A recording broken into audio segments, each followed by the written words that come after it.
Dogs need several weeks to possibly months to adjust to their new home. If they do seem a little more shy or fearful of new things or people in your home, it may take a little more time.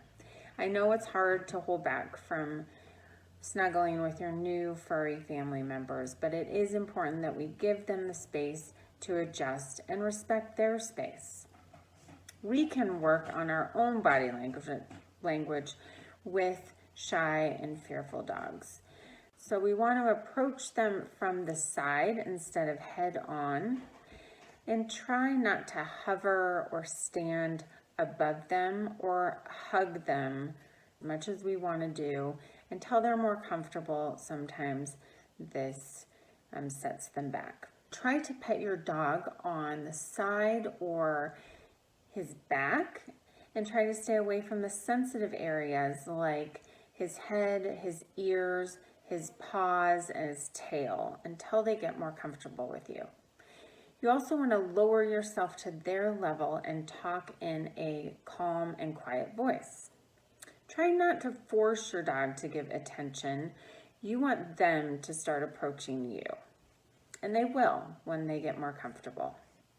We want our new family member to pair these new kind of scary things with positive association. You want to help your dog associate that those people or things come with yummy treats.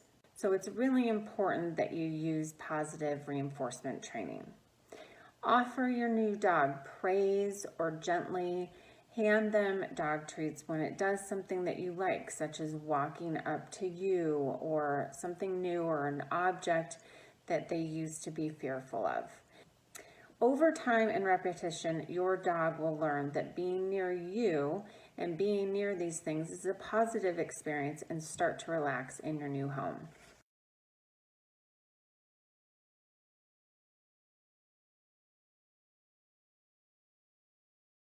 One of the common misconceptions about a dog mounting another dog is that it's a sexual behavior. But in all actuality, it's just a really innocent, normal play behavior. One of the things that you can do to decrease this in your dog is by managing your dog when she's playing. So if you go to a dog park or if you're walking on a trail, keep your dog on a leash.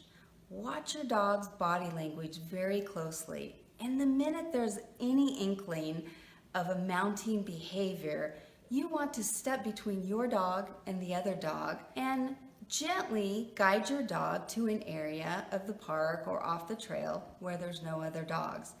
This is a timeout for your dog. So take about 1 minute, give your dog a chance to settle down, and then go ahead and walk back and let your dog start playing. So as you continue to intervene in this behavior, your dog will learn that she doesn't get to play unless she plays nicely and without mounting another dog.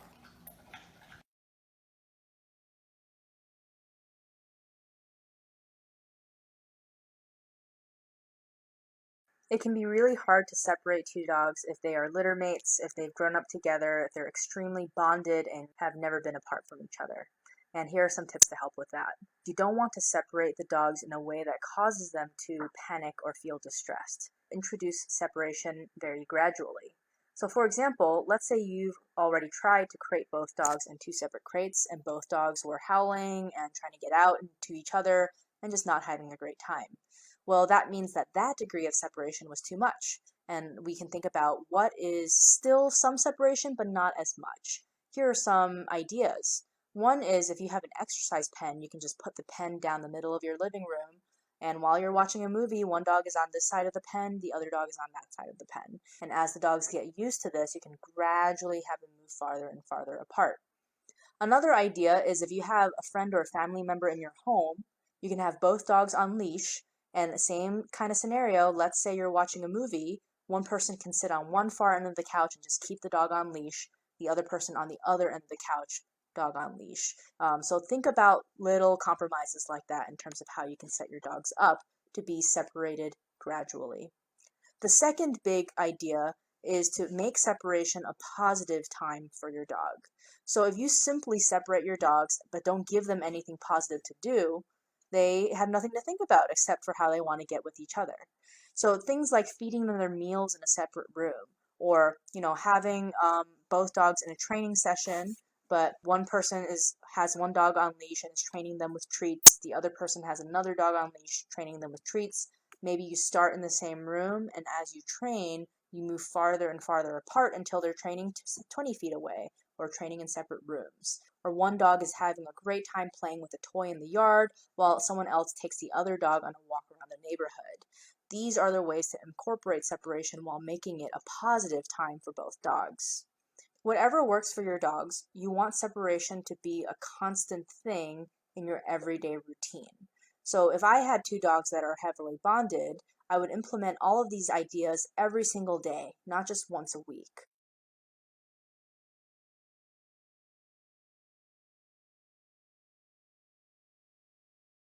Walks are an extremely exciting part of the day, and sometimes puppies, which are very impulsive, can't contain that excitement, and that's really, really normal.